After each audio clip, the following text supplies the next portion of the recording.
Fernando Scremin está com a gente? Doutor? Ah, perfeito. Doutor Fernando Scremin, médico da Vitaminas.com, aqui. E para finalizar, o nutricionista Humberto Nicastro. Aê, vem para cá, gente. Agora sim, palmas para todos os nossos painelistas aqui. E a mesma regra para esse painel, eles terão 1 hora de exposição, sendo que os últimos 10 minutos poderão ser para as perguntas da nossa plateia. Então, com a palavra, a nossa moderadora, Carol. Oi, gente, boa tarde. Obrigada pela presença de todos. Assunto complexo, mas eu vou contar aqui com os meus especialistas, claro, né? Para a gente poder discutir um pouco mais sobre isso. E é interessante que quem estava na palestra anterior aqui já ouviu um pouco falar sobre biohacking e sustentabilidade juntos. Olha que inusitado, né? A gente acredita muito que a naturalidade está numa ponta e a tecnologia está em outra, enquanto não. A gente vai unir essas duas coisas cada vez mais para entregar produtos mais saudáveis para os consumidores e dentro dos nossos consultórios também no atendimento ao pessoal. Bom, já vou começar aqui. Quero me apresentar para vocês. Eu sou a Carol Godoy, eu sou Head de Negócios Digitais dentro da Equilibrium. Eu não sei se o nosso colega consegue colocar aqui o slide que estava anterior da Cíntia, que tem a Equilibrium aqui para vocês conhecerem. E depois ele vai plotar o da Academia da Nutrição.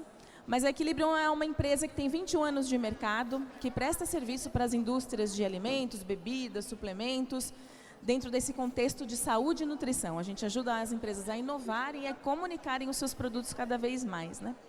E com o objetivo de tornar essas tendências cada vez mais palatáveis, entendendo essas tendências para o mundo da nutrição, a gente tem fomentado esses encontros com nutricionistas, principalmente aqui na Naturaltech, que é um super parceiro. A gente já vem em parceria com eles há alguns anos, já no digital. E esse ano, além dessas mesas redondas aqui, a gente projetou também um espaço super especial para vocês. Então, está todo mundo convidado para ir para o Lounge VIP dos nutricionistas aqui na feira. No último corredor da feira, lá no fundão. Tem uma série de palestras também rolando lá, uma série de pitches, kits, mimos, massagens, o tour que a gente sai para visitar algumas das finalistas aqui do prêmio, né?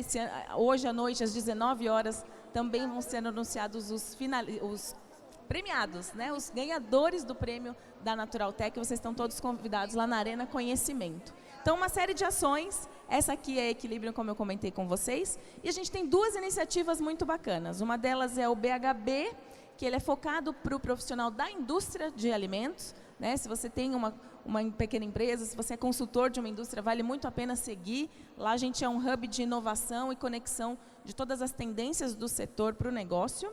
E a Academia da Nutrição, que é quem promove essas discussões aqui com vocês, que tem um aspecto muito mais científico. É a ciência por trás dos produtos também. Tem alguns materiais, inclusive até de Nutrify, lá dentro da Academia da Nutrição. E vocês podem ter acesso gratuito também a esse portal. Então, quem não conhece ainda, pode se cadastrar lá, academiadanutrição.com. Bom, já fiz a minha apresentação, então vou passar para uma rodada de apresentações aqui com vocês. Por favor, Érica, se apresenta aqui para o pessoal, conta um pouquinho sobre você e aí passa o microfone para os colegas. Olá, pessoal.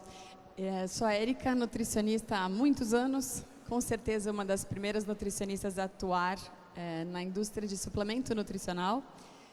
Comecei em 98 na indústria e estou na indústria até hoje por paixão, por vocação e por ser a única coisa que eu sei fazer bem. Única não, vai. Mas é encantador e eu não consigo pensar...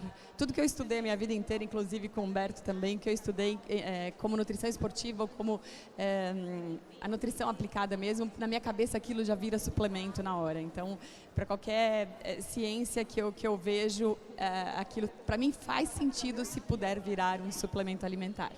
Então, é a minha vida toda aí. E nos últimos anos, nos últimos 5 ou 6 anos, mais precisamente, eu tenho a sorte de poder fazer suplemento, porém, com valores diferentes, porque a gente está falando de valor de sustentabilidade, valor de ingrediente natural, né, de alimento de verdade, virando suplemento. Então, acho que é bem algo que até foi falado aqui agora há pouco, né? A indústria não é inimiga da nutrição. pelo contrário, né? Então, como que a gente faz esse elo? Eu acho que hoje eu tenho bem essa possibilidade de trazer aí esses vertentes. Tenho muito orgulho de ser nutricionista dentro de indústria. Não é algo tão antigo, né? Antes a gente via muitos outros profissionais, engenheiro de alimentos, muitos outros profissionais atuando no desenvolvimento de produto, e hoje tem bastante nutri aí na indústria, isso me enche de orgulho. Obrigado, Érica. Bom, eu sou o Dr. Fernando Cremin, sou farmacêutico de formação, mas eu venho trabalhando na parte de pesquisa e desenvolvimento de longa data aí, né? Eu comecei trabalhando numa empresa de apterápicos e daí isso me levou a fazer farmácia, né, o curso de farmácia, e desde então venho trabalhando com a parte de desenvolvimento, com farmácia de manipulação e trabalhando também com a parte de consultoria, que é onde eu trabalho com o vitaminas.com.você, que é uma empresa que trabalha justamente nessa área de desenvolvimento de suplementos, né? Mas não qualquer suplemento, né? Justamente com tecnologia, com inovação, buscando a melhor performance no suplemento, usando não as quantidades ínfimas que normalmente os suplementos acabam utilizando, buscando uma forma realmente de tratamento, né? Tenho mestrado, doutorado justamente nessas áreas de desenvolvimento farmacotécnico, né? Então, desenvolvimento de produtos, e migrei para essa área da nutrição justamente porque eu acabei fazendo uma pós-graduação em adequação nutricional, e isso acabou juntando, né, o que eu já tinha da parte farmacotécnica farmacêutica com a parte da nutrição, da suplementação. Então, hoje eu trabalho nessa área e espero contribuir, né, com essa mesa aí. A gente discute aí um pouquinho sobre a nutrição com eficácia, falar um pouquinho aí sobre essa parte do biohacking, né, e tudo mais que a gente vai discutir. Boa tarde, pessoal. Tudo bom? Bom, meu nome é Humberto Nicastro, eu sou nutricionista de formação. Eu me graduei já faz um bom tempo também, né? A Érica veio um pouquinho antes de mim, né? Eu vim na geração seguinte já tem um tempo aí, né? De casa também. Você ainda tem mais história para contar. E bom, minha carreira na nutrição ela foi toda fundamentada na área acadêmica, né? Eu entrei na nutrição para trabalhar com esporte. Sempre busquei esporte, nunca atuei em outra área da nutrição, só a nutrição esportiva, do amador ao alto rendimento, né? Na prática mesmo. Fiz doutorado, né? Doutorado direto na USP, trabalhei com proteína, aminoácido, e tudo isso foi abrindo portas para eu começar a conversar com a indústria, isso lá em 2009, né? Já faz um tempo também. E aí eu entrei para a indústria, desde 2009, então eu estou na indústria atuando como consultor científico, né? Já rodei algumas marcas, e hoje eu exerço função mais de gestão na nutrição. Hoje eu trabalho como coordenador da Care Club, né? Um centro de medicina esportiva de referência aqui no Brasil. Eu coordeno todo o departamento de nutrição da Care Club. Tenho um time de nutricionistas, 1/3 está aqui, está sentado aqui com a gente, veio prestigiar. E também atuo na área de consultoria para a indústria de suplementação na área de esporte, além de ser professor de pós-graduação, de alguns cursos que a gente tem por aí. Melhor a gente ficar só com o microfone, senão os OVNIs vão invadir aqui e vão nos levar embora. Vocês não estavam na última... A interferência do microfone está grande. Mas vamos lá, Humberto. Começando por você, então. Você falou do Care Club, da sua presença aí dentro de um consultório de nutrição super de ponta, né? Como está hoje em dia essa questão do biohacking, sequenciamento genético, exames de microbiota intestinal? O paciente vem já te pedindo alguma coisa diferenciada nesse sentido? Ou vocês têm usado aqui no Brasil, isso já está com uma aplicação mais fácil, de fácil acesso? Ou é muito caro, é muito diferenciado ainda um exame para a gente poder ter algum diferencial diferente do que a gente tem nos marcadores biológicos do exame de sangue, por exemplo? Tá. Bom, essas métricas que a indústria farmacêutica ela vem gerando, exames genéticos, microbioma intestinal, que indicam um pouco lá na frente, né? A gente está falando muito de predisposição, ou tentar enxergar um pouco o problema futuro também, exato. Ela está sendo cada vez mais evidente dentro de um consultório, não só do nutricionista. A gente trabalha de uma maneira multidisciplinar hoje, né? Hoje é muito difícil você falar de nutrição esportiva, nutrição e saúde, sem usar a palavra multidisciplinar, né? Tudo acaba sendo um pouco multidisciplinar hoje.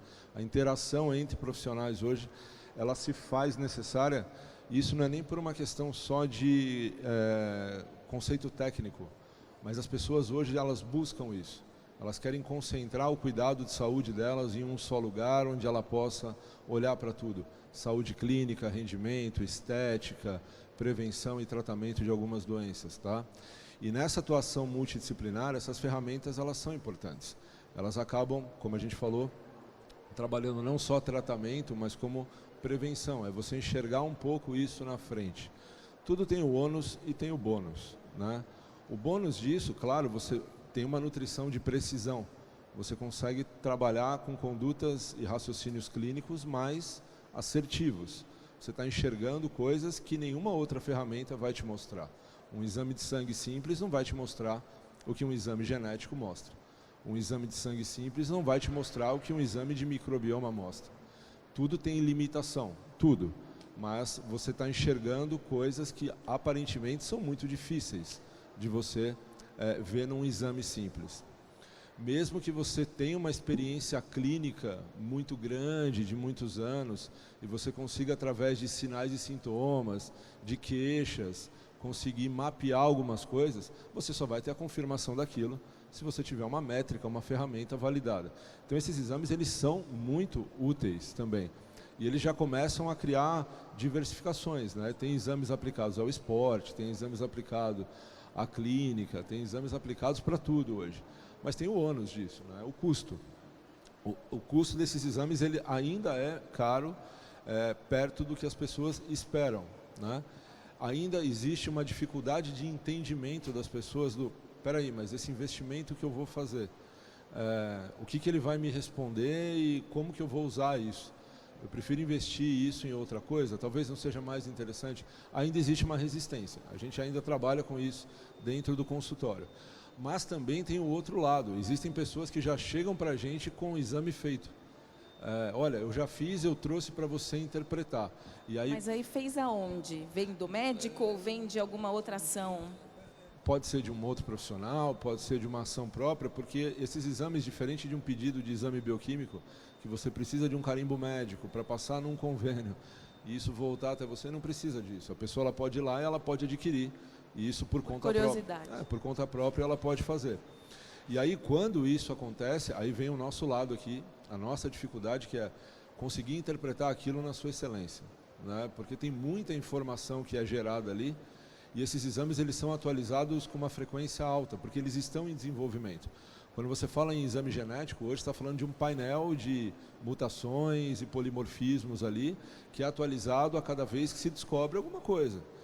E o profissional ele tem que estar antenado quanto àquilo, né? Então tem a dificuldade de você interpretar. E a indústria que eu digo agora, a indústria que produz esses exames, ela também já se adiantou, né? Muitas vezes ele chega ali com o exame, com o resultado e já com a conduta embaixo, né? Olha... porque eu acho que até uma dificuldade do profissional que não está nem acostumado com esse tipo de exame poder interpretar e trabalhar uma conduta mediante esse resultado, né? Como é que você vai fazer depois que você recebe um exame de microbioma intestinal? Qual é o probiótico que você deve prescrever ou não para aquela pessoa? Né? Eu acho que a indústria vem para tentar ajudar nesse sentido, né? De trazer uma solução. Claro que tem que ter profissional de saúde envolvido, né? Nessa da mesma forma que a gente tem os consultores técnicos dentro da indústria do suplemento, a gente tem os consultores dentro dessas empresas que fazem esse tipo de exame. E eles ajudam, de fato, a dar um norte ali. Olha, o que você faz com isso? A grande dificuldade é essa. Muitas vezes vem um livro, né, como resultado de exame. E como que você transforma aquilo numa conduta simples, objetiva e eficaz, de modo que a pessoa entenda que aquele investimento valeu para ela entender que só que ela não pode tomar café. Né? Muitas vezes isso acontece, né? Mas existem exames muito bons de predisposição mesmo. Olha, qual que é a melhor dieta que eu posso seguir, Qual que é a dieta que pode gerar um resultado um pouco mais eficaz para o meu perfil genético, né? A gente ainda tem dificuldade, por exemplo, de entender as pessoas, fazer as pessoas entenderem a importância delas adquirirem um exame de calorimetria, por exemplo, que é um exame relativamente simples, que dura 20 minutos e você entende teu gasto calórico de repouso e como que teu corpo utiliza essa energia, carboidrato, gordura, e isso é uma informação muito valiosa para o nutricionista, né? Muito valiosa. Você consegue direcionar a dieta de uma maneira mais assertiva. Aí quando a gente fala de exame genético, a gente está falando de um passo além, né? Então eu acho que ainda a gente está caminhando para que logo isso fique um pouco mais acessível. Mas ainda existe a resistência do lado do paciente e a dificuldade do lado do profissional de dar direcionamento para isso. Perfeito. Passando para a indústria de alimentos, Érica, pensando nesse desenvolvimento todo tecnológico, né? Toda essa tecnologia aplicada aos exames, que o Humberto fez esse panorama, como a indústria de alimentos hoje está usando inteligência artificial e outras tecnologias para desenvolver produtos, mas talvez não só para desenvolver, né? Onde você pode dizer para a gente que vocês aplicam uma tecnologia diferenciada hoje? Tá. Há muitos anos já se fala sobre a tendência da personalização, né? Então, isso é lindo, vocês devem trabalhar melhor com isso. Acho que a indústria a farmácia, a indústria de manipulação já consegue atuar de uma forma muito mais fácil, porque tem um profissional de saúde fazendo a prescrição individualizada, baseado aí em tudo que o Humberto já falou. Dentro da indústria, o que a gente aguarda? A gente sabe que isso é uma tendência, mas realmente é muito necessário o avanço mesmo do conhecimento na nutrigenética, na epigenética, metabolômica, o avanço desse conhecimento para que a gente crie, para que o mercado tenha base de dados suficiente mesmo para que machine learning mesmo tenha, que a gente consiga mesmo chegar a um ponto de uma escala industrial para você conseguir fazer personalização. Hoje isso é completamente inviável, considerando, inclusive, a nossa legislação, né? Nossa legislação de rotulagem, tudo. Então, como é que você tem o quê? Um estoque de rótulos para que você consiga personalizar? Então, isso, de verdade, ainda não acontece na indústria de suplemento, por mais que, de novo, eu sendo nutricionista, entenda a importância da personalização. Quando a gente fala de macronutrientes, isso ainda é tranquilo, porque o profissional nutricionista, o médico, consegue personalizar ali a dieta, a prescrição. Do ponto de vista de macronutriente é fácil, de micronutriente não. Então, até que o doutor falou aqui da importância de você trabalhar com níveis maiores, por exemplo, de micronutrientes, com quantidades maiores do que aquilo que a legislação permite no suplemento alimentar. Então, isso ainda tem que ter um avanço muito grande, isso ainda não é aplicável na indústria. Sobre inteligência artificial, é muito legal a gente ver a que ponto chegamos. Muitos de vocês já devem ter participado de pesquisa de consumidor, de hábito ou até de gosto mesmo, né, de preferências alimentares. Então, é uma pesquisa chata, longa, cara, né? São pesquisas difíceis para a indústria mesmo, de você fazer isso o tempo todo para descobrir qual é o perfil de aroma que o teu consumidor quer. Então, você tem que ter um N muito grande para você garantir que você está indo para um caminho.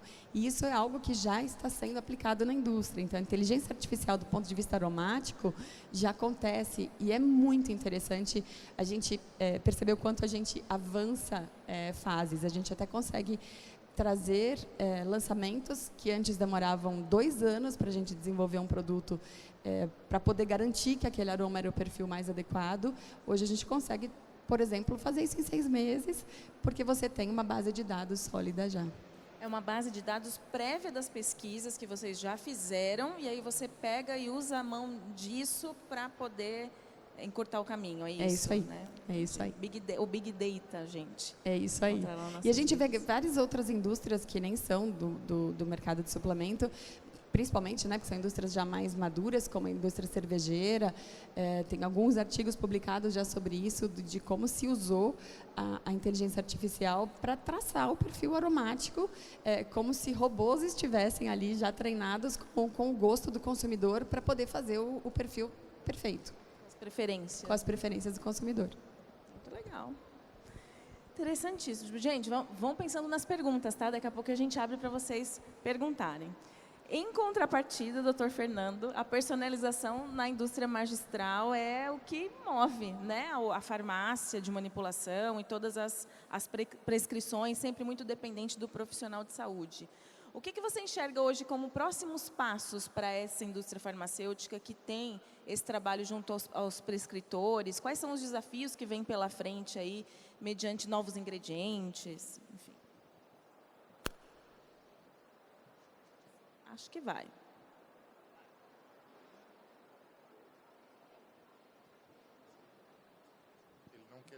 Ele não quer 2 microfones hoje mesmo.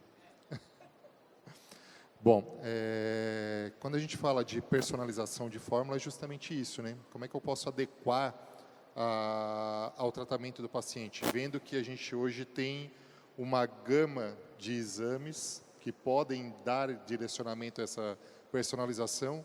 Quando eu pego um mapa do microbioma, por exemplo, eu uso pré-bióticos, uso probióticos, porque muitas vezes, dependendo do mapa, eu não preciso nem usar probiótico. Só o prebiótico, uma goma associada a uma fibra solúvel, uma inulina, um FOS, já resolve, porque naquele mapa eu tenho um diferencial. E quanto utilizar? Né? São coisas que a gente consegue ajustar. Coisas que na indústria a gente realmente tem essa dificuldade. Porque daí eu pego uma legislação onde eu tenho uma permissão de colocar 45 microgramas de metilcobalamina na fórmula no máximo. O que eu faço com 45 microgramas de metilcobalamina numa fórmula de um suplemento no máximo? Isso acaba dificultando, né, com a gente vendo a parte da indústria de suplementação. Tem os pontos bons? Tem, mas tem esses pontos que acabam atrapalhando, né?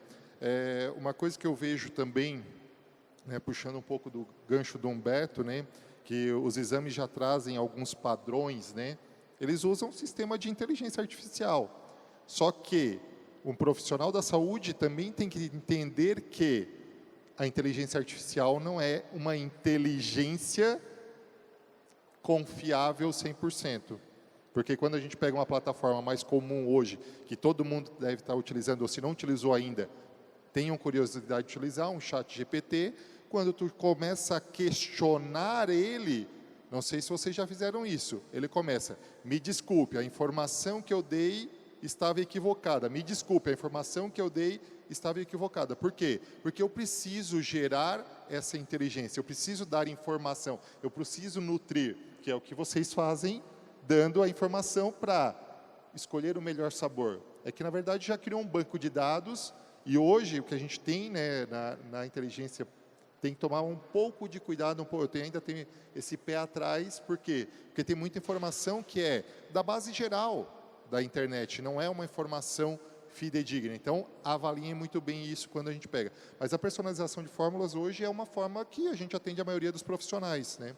Atendo profissionais médicos, nutricionistas, terapeutas, e justamente por quê? Porque a gente consegue avaliar o paciente. Vou lá e avalio um magnésio eritrocitário nesse paciente. Ele tem deficiência de magnésio? Eu consigo suplementar o magnésio para esse paciente conforme a necessidade. Os níveis de vitamina D estão otimizados ou não estão otimizados? Então, não, eu quero manter acima de 60 nanogramas por ml, né? O que acontece? Eu posso usar diferentes formas, uma pastilha sublingual, uma cápsula oleosa, gotas oleosas, tudo pode ser adequado, né? Isso acaba facilitando tanto a vida do paciente quanto a vida do prescritor, quando eu monto a fórmula, né? E tem muita tecnologia envolvida, né? Hoje a gente fala muito da parte de lipossomas. Por quê? Porque a gente pega aí uma coenzima Q10 que tem baixa biodisponibilidade. Eu pego uma tecnologia de lipossoma onde eu facilito a absorção. Por que eu facilito a absorção? Porque ela vai mimetizar uma membrana intestinal e vai ter uma melhor absorção por via oral.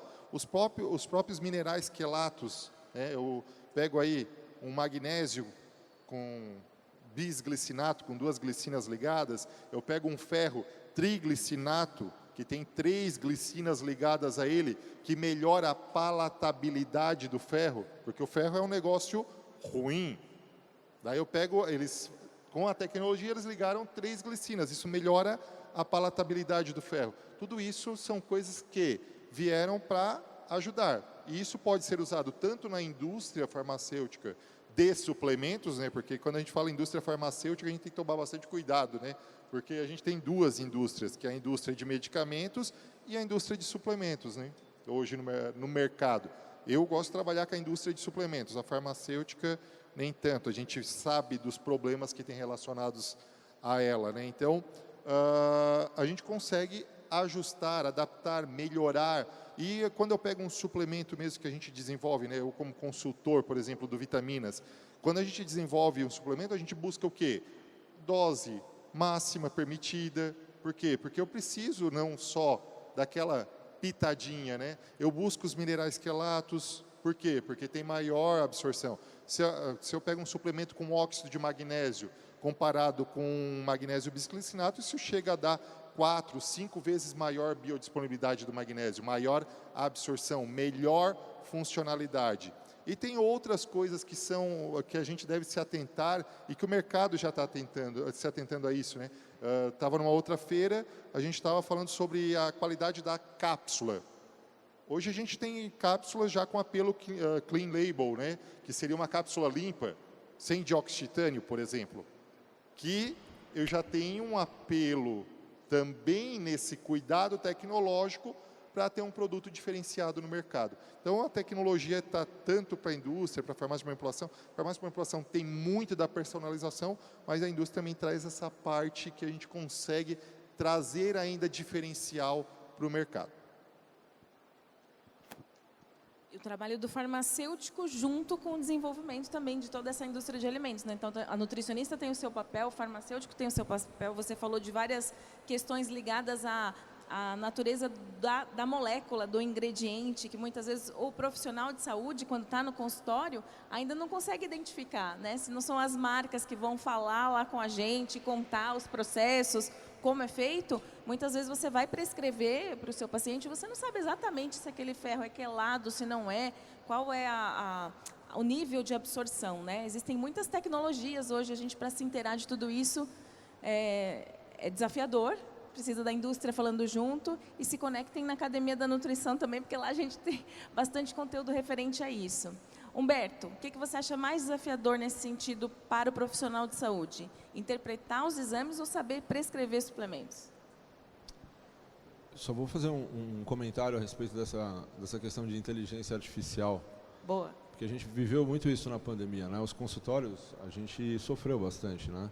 Os consultórios fecharam, a gente teve que direcionar os atendimentos para o digital, e muito se foi falado de, e como é que vai ser o dia de amanhã? Será que o pessoal vai preferir o digital, vai esquecer um pouco do consultório? Isso lá na Care Club a gente conversava bastante. Eu sempre falei, olha, nunca vai acabar a consulta presencial, isso nunca vai ser extinguido, nada vai substituir isso. Da mesma forma que você poder pegar um produto, degustar, sentir, cheirar, pôr na mão, fazer um test drive com ele ali, o digital nunca vai substituir, né, o presencial. Tem uma coisa nos Estados Unidos que o pessoal da arquitetura fala que chama comissionamento. Você levanta um prédio, você tem que fazer um comissionamento depois. O que é isso? É você acompanhar durante 6 meses, 1 ano, 2 anos, se esse prédio está de pé e se ele está funcionando. Quando você fala em comissionamento aqui no Brasil, você acha que você vai ganhar alguma coisa, né? A gente trocou essa palavra e chama-se acompanhamento. Isso a inteligência artificial ainda não sabe fazer. Perguntar se você está bem, se você tem dormido melhor, se você tem conseguido fazer as coisas, se ela pode te ajudar, te dar um bom dia. Isso só o profissional hoje consegue fazer, né? Então, por mais que a inteligência artificial possa ser mais assertiva em algumas coisas, ela ainda é muito falha nessa questão de acompanhamento. Isso só a gente pode fazer. Mandar mensagem toda semana para aquela pessoa perguntando como é que foi a prova dela, e se ela sentiu cãibra, e se eu posso ajudar ela no próximo treino. Isso a inteligência artificial não vai fazer. Mandar né? um meme junto, uma piadinha. Agora, respondendo humano, a tua pergunta, o que é o mais difícil, né? Se é interpretar o exame ou prescrever. O nome já diz, é interpretação de exames, interpretação individual. Dificilmente você vai conseguir estabelecer regras, né? Você vai poder ter formas de ver aquilo. Então eu posso pegar um exame, fazer a minha leitura, a minha interpretação e ela está correta, ele fazer a dele, ela fazer a dela, as três estarem corretas. E cada um opta por um direcionamento, por uma prescrição. Se o que é mais difícil é interpretar ou prescrever, a prescrição ela depende da interpretação. Se você conseguir interpretar aquilo de uma maneira racional, objetiva e assertiva, dificilmente a tua prescrição vai sair errada. Ela pode não ser o ideal, ela não pode não ser a melhor, mas ela não vai sair torta, ela não vai sair errada.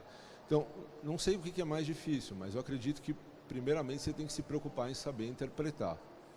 E interpretação é troca de experiência. Você vai fazer um curso de interpretação de exames laboratoriais. Quem está dando esse curso? Você está aprendendo a visão daquele profissional sobre os exames laboratoriais. Você faz é bem legal falar. Você mesmo. faz um outro curso. Você vai aprender a visão de um outro profissional. E aí você vai criando a sua. Você vai somando valores e conceitos e você vai criar a sua. E a sua não precisa ser nem melhor nem pior, é só apenas diferente, é a sua. E você, com o teu bom senso, é isso que eu acho que é o que falta, é você olhar para aquela pessoa e falar, não estou tão preocupado em acertar só na prescrição, eu quero cuidar dessa pessoa. O que essa pessoa precisa? Tem uma coisa que eu falo sempre para o time, que é, nós não cuidamos de números, nós cuidamos de pessoas. Não tem problema nenhum se a pessoa voltar daqui a um mês com os mesmos números, mas ela tem que se apresentar melhor como indivíduo. Então tudo bem se você tiver uma prescrição com mais ferro, menos ferro, tudo bem, os números ali eles vão ajudar, mas se você não tiver o cuidado e o acompanhamento e conseguir dar toda aquilo que a pessoa precisa, a prescrição pode ser a melhor do mundo, mas dificilmente você vai ter o resultado que você espera. O que você consideraria, assim, exame básico, arroz, feijão, que você pede para poder suplementar alguém, para poder começar uma conduta? Exame bioquímico, tá? Exame de sangue, falando do meu cenário, que é esporte, hemograma, não pode ficar de fora, hemograma e leucograma, já diz muita coisa sobre a pessoa, tá? O exame mais importante para mim do nutricionista do esporte chama-se triglicéride, porque ali você vê balanço energético, quanto eu como, quanto eu gasto, e aí você consegue ter a noção da demanda de prescrição e gasto. Para mim esse é o exame mais importante. Um pool de micronutrientes ali que você possa ter, B12, magnésio, cálcio, para ver hidratação também, sódio, cálcio, potássio, e se possível um perfil hormonal, masculino e feminino, dependendo da pessoa. Com isso você já consegue ter um bom direcionamento de saúde. Fernando, o que você acha que vai ser o próximo whey protein do mercado de suplementos? Você apostaria em algum ingrediente específico que a gente pode dizer assim, olha, vai bombar nos próximos anos? O que acontece? Hoje a gente vê muito migrando, né, e algumas empresas na parte de desenvolvimento de produto, eles estão migrando do whey para o aminoácido isolado. Justamente por quê? Porque com o aminoácido isolado eu tenho uma maior biodisponibilidade. Eu não dependo de outros fatores, né? Eu não dependo de, por exemplo, uma digestão. Se a gente pensar num whey, seja ele, né, derivado do leite, derivado de um vegetal, eu preciso ter uma digestão da proteína. Então, se essa digestão da proteína não estiver ok, eu já não tenho um bom aproveitamento, né? O direcionamento dos aminoácidos isolados, eu posso montar a fórmula como eu bem entendo, né? O nutricionista, o prescritor no geral, ele entende que hoje BCA é bastante comum, né? 441 faz as proporções dos aminoácidos na forma que o paciente necessita, a adequação ao paciente, né? Então eu vejo que está ocorrendo essa mudança justamente para o uso dos aminoácidos isolados. E é onde eu dou um enfoque principalmente nos aminoácidos essenciais, que como o nome já diz, tudo que é essencial é que o nosso corpo não produz. Quando eu pego um ômega, o ômega é um óleo essencial. Por quê? Porque o nosso corpo não produz. Então eu preciso ingerir ele na alimentação, seja na forma alimentar ou na forma suplementar, eu preciso dele. Quando eu falo em aminoácidos essenciais, leucina, isoleucina, valina, né, triptofano, treonina, quando eu falo desses aminoácidos, eles são essenciais por quê? Porque o nosso corpo também não produz. Eu dependo da alimentação para ter ele como uma fonte de nutriente. Então eu preciso dele, né? Ah, Fernando, mais uma glutamina. A glutamina o nosso corpo produz a partir de outros aminoácidos. Ah, uma carnitina. Nosso corpo produz, a partir da lisina, produz carnitina. Então, eu preciso desses aminoácidos na forma essencial. Então, existe essa tendência de direcionar a prescrição para uma forma mais personalizada, conforme a necessidade do paciente, usando esses aminoácidos isolados. Claro que daí entra um outro ponto, que é o quê? Quando eu pego aminoácido de cadeia ramificada, leucina, isoleucina e valina, o sabor deles é terrível, extremamente amargo. A Erika deu até uma risadinha, porque é horrível, infelizmente é horrível. E daí o que acontece? Eu pego, né, e eu preciso usar de artimanhas farmacotécnicas para melhorar essa palatabilidade. E muitas vezes eu não consigo chegar ao ponto da palatabilidade de um whey, de sabor. Só que, se eu pensar em benefícios, eu tenho muito mais benefícios. Por quê? Porque o que eu estou dando está absorvendo. Eu não dependo de outros fatores para que ocorra esse aproveitamento, né? Tanto que, se a gente for analisar um aproveitamento, se eu medir o NNU, que é o aproveitamento, a excreção urinária de nitrogênio, quando eu dou um aminoácido isolado, o aproveitamento é muito maior percentualmente do que quando eu dou uma proteína, seja ela um animal, vegetal, né, ou a forma que for. Por quê? Porque eu tenho outros fatores. Então, isso é uma coisa que é uma tendência no mercado também. Vai demorar tempo? Vai, porque o whey está sacramentado há muitos anos, né? E não é ruim, né? Não é ruim.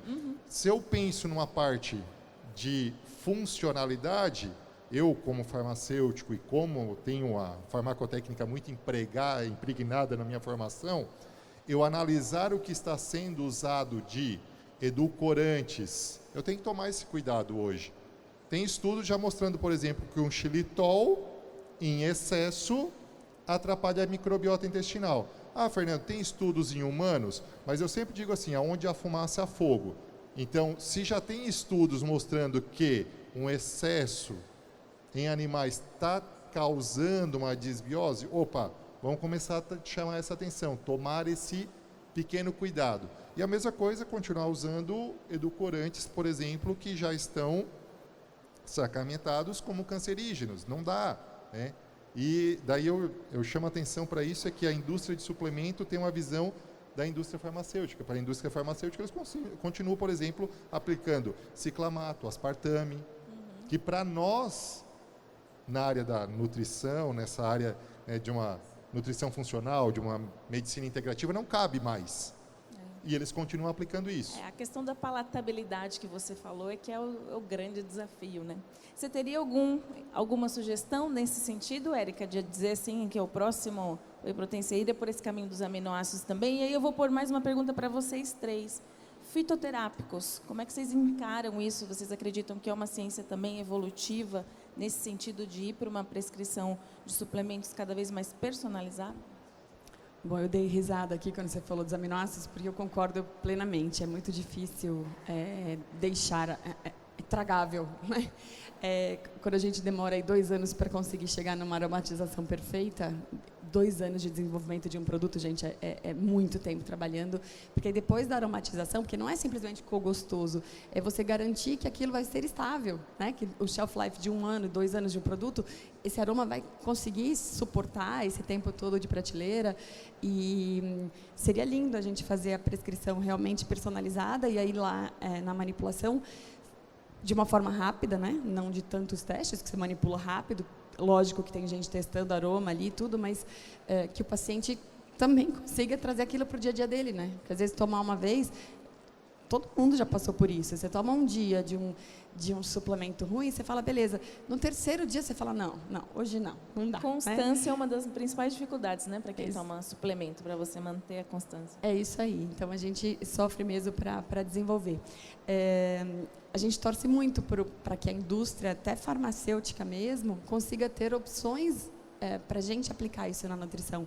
A nutrição, principalmente a nutrição funcional, ficou muito exigente de uma forma muito rápida e a indústria, o supply mesmo, não acompanhou.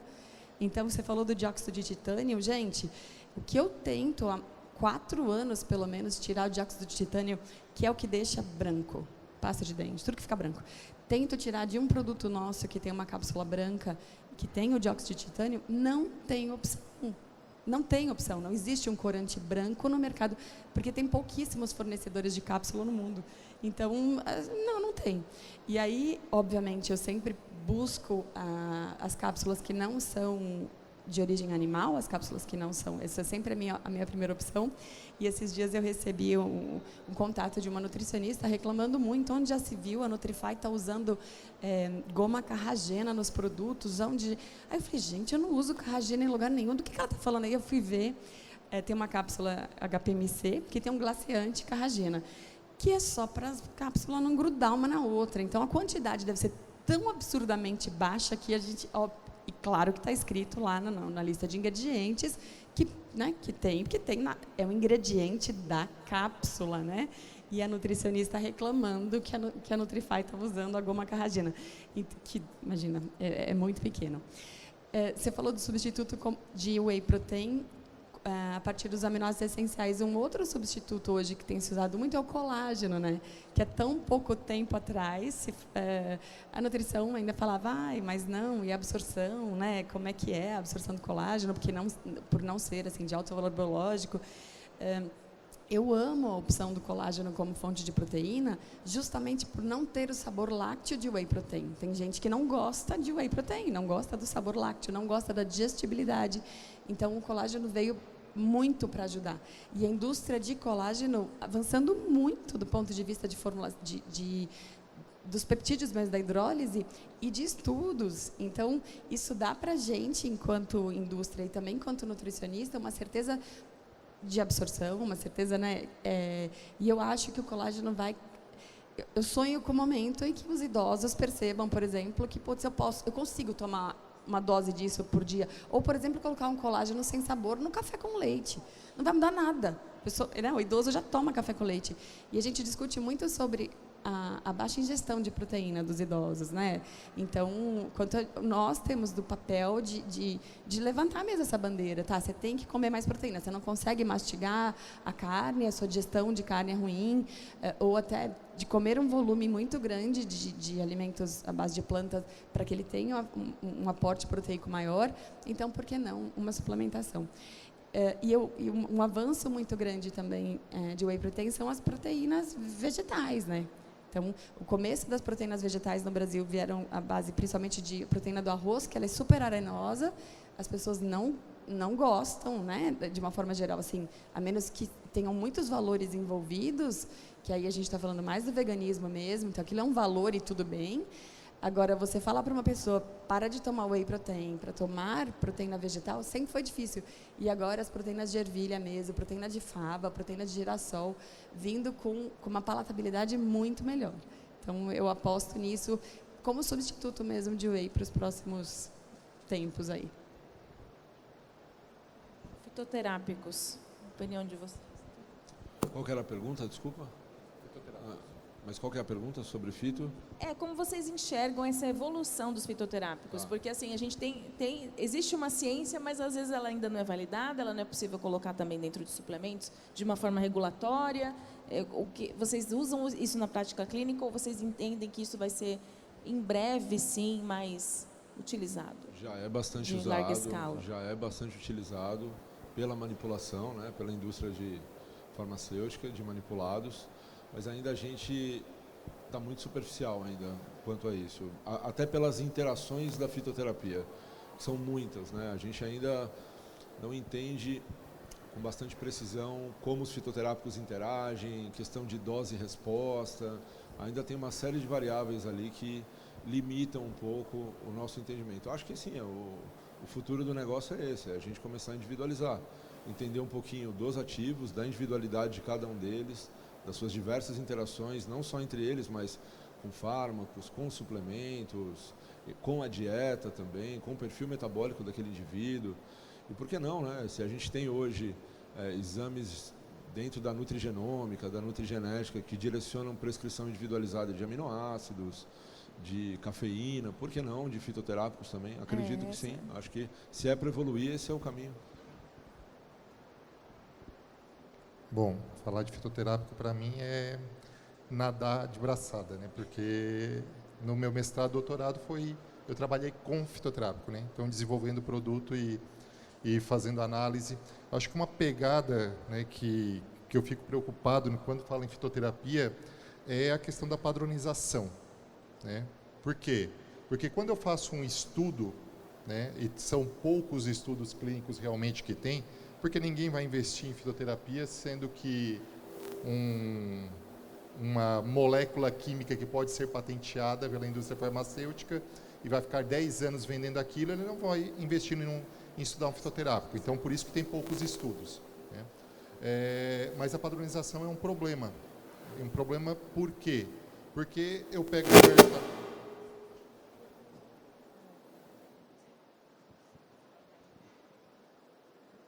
É um problema por quê? Porque quando eu pego essa relação de o fitoterápico funciona ou não funciona, tem muito a ver com a padronização do extrato. Então, eu pego, por exemplo, um feno grego, né, que tem vários estudos mostrando que é um estimulador, né, na produção endógena de testosterona, melhora da libido, só que eu preciso de um extrato de qualidade. E daí no mercado da suplementação pode ser utilizado. Só que daí tem as empresas que usam com baixa qualidade e queima o fitoterápico, queima esse mercado. E tem as empresas que usam com alta qualidade.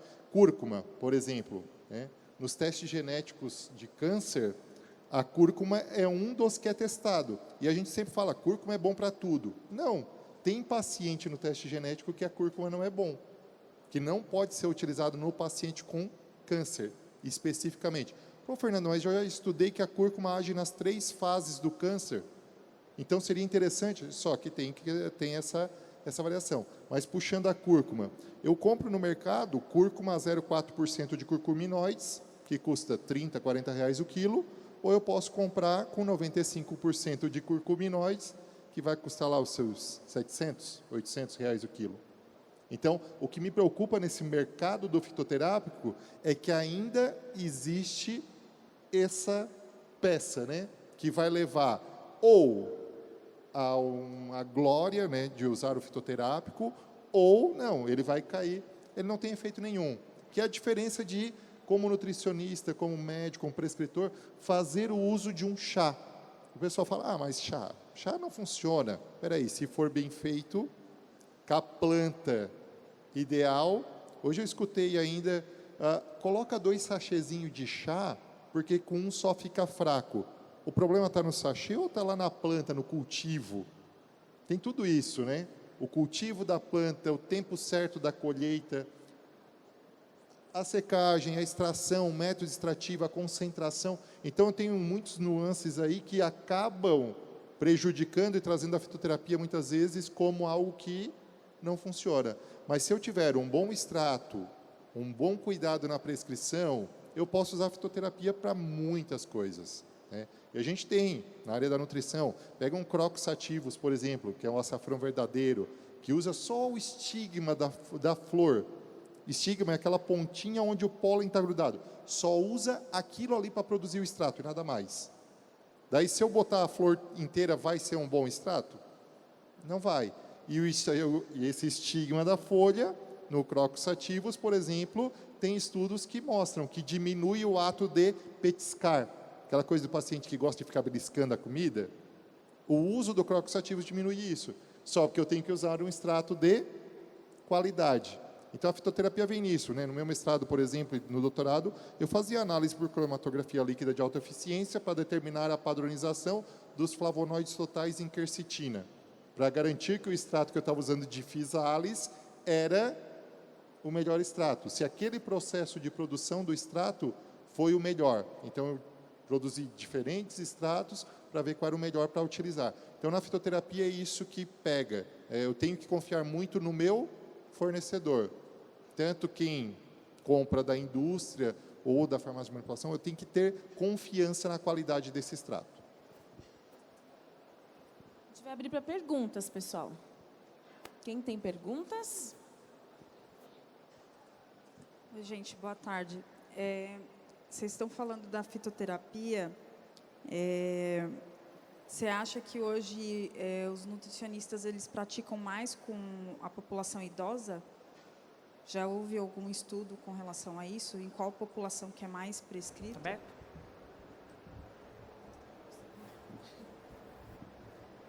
Bom, de forma geral, o idoso tem mais comorbidades, né?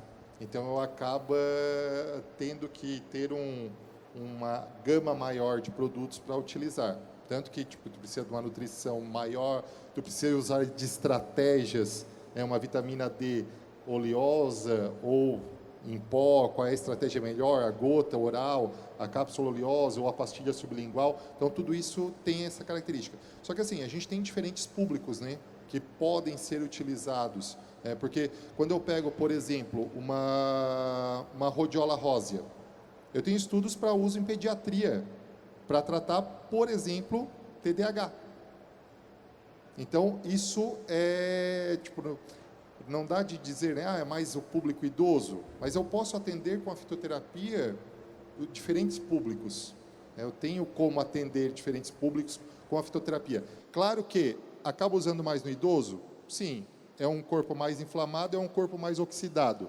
Fitoterapia entra como uma grande estratégia anti-inflamatória e antioxidante. Então, eu acabo pegando um público 40 a mais, se beneficia mais com fitoterapia. Por quê? Porque se eu pegar um público 40 a mais, começa a ter declínio hormonal. E eu não preciso entrar direto com os hormônios. Concorda, né, Humberto? Eu posso estimular a produção endógena de hormônio. Então, se eu usar um fenogrego, um tribulus terrestris, né, a própria rhodiola no homem e na mulher maduro é um precursor também, ele também estimula a produção de testosterona, por exemplo. Então, é uma estratégia que no 40 a mais ele acaba sendo uma estratégia bacana. Também a aceitação desse grupo geracional também, né? Porque eu imagino que hoje em dia os adolescentes ou a população adulta, né, agora o idoso ele já aceita mais, porque, por exemplo, eu tenho a cultura lá do chazinho da vovó, então eu acredito nisso, né? Eu, por exemplo, usei muito fitoterapia no tratamento de desintoxicação do tratamento do meu filho de leucemia, ele tem síndrome hemofagocítica, dobrou de peso, ficou inchado. Chegou um momento que eu procurei um nutrólogo para me ajudar, um terapeuta holístico, e foi fundamental para o sucesso do tratamento dele, né? Então, legal, nós temos tempo para mais uma pergunta. Ou alguma colocação específica, elogios. Fala o seu nome, por favor. Meu nome é Renata. Fala bem próximo, Rê. Meu Obrigada. nome é Renata, eu sou nutricionista também. Eu gostaria de saber, vocês indicam a suplementação, tem uma certa resistência de suplementação para crianças e adolescentes? Principalmente quando a gente fala como que fala na parte esportiva, pensando assim, vocês sofrem esse tipo de preconceito também? Como que funciona? Ótima pergunta, sabe? Porque isso sempre pega comigo. Geralmente no rótulo, geralmente não, obrigatoriamente nos dizeres de rotulagem, você é obrigado a escolher um grupo populacional. Então você vai lá e a indústria tem que escolher. Então, normalmente está escrito, indicado para a partir de 18 anos. Não quer dizer que a criança não possa tomar, é que a gente tem que escolher o grupo populacional para poder fazer a tabela nutricional. Então, quando você coloca lá o percentual do VD, né? Quantos por cento daquilo refere-se às necessidades nutricionais daquele grupo populacional. E aí chove de perguntas assim, mas você só disse que não pode, gestante não pode usar, né? Só a partir de 19 anos. É puramente por uma questão regulatória.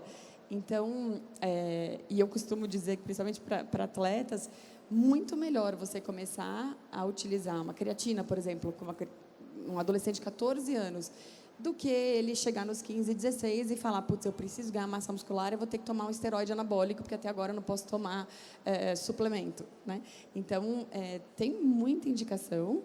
cada vez mais, inclusive de micronutrientes mesmo, é só adequar mesmo a dose, e o suplemento é para todo mundo, né? E isso, a função do profissional nutricionista mesmo é dessa indicação certinha.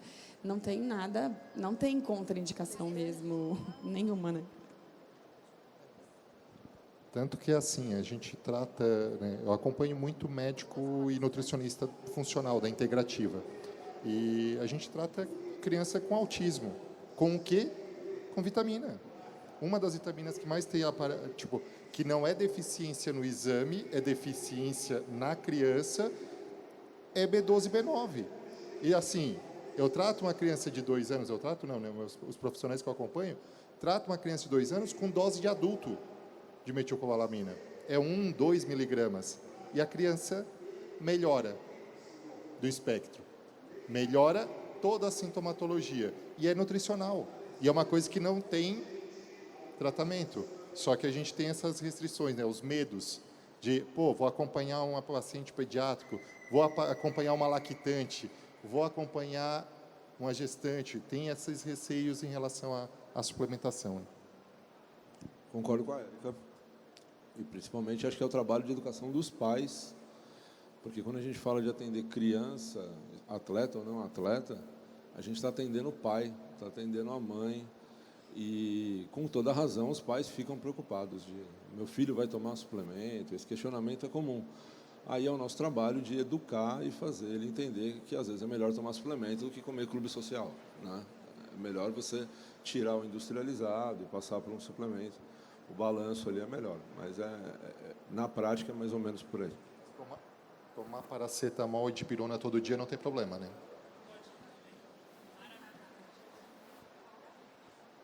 Gente, super obrigada a você também. Obrigada pela participação de todos. Para encontrar vocês, redes sociais, o que é melhor? Instagram, LinkedIn? Aonde, pessoal? Comigo, LinkedIn, tá bom? Carol Godoy, vai ser um prazer conversar com você.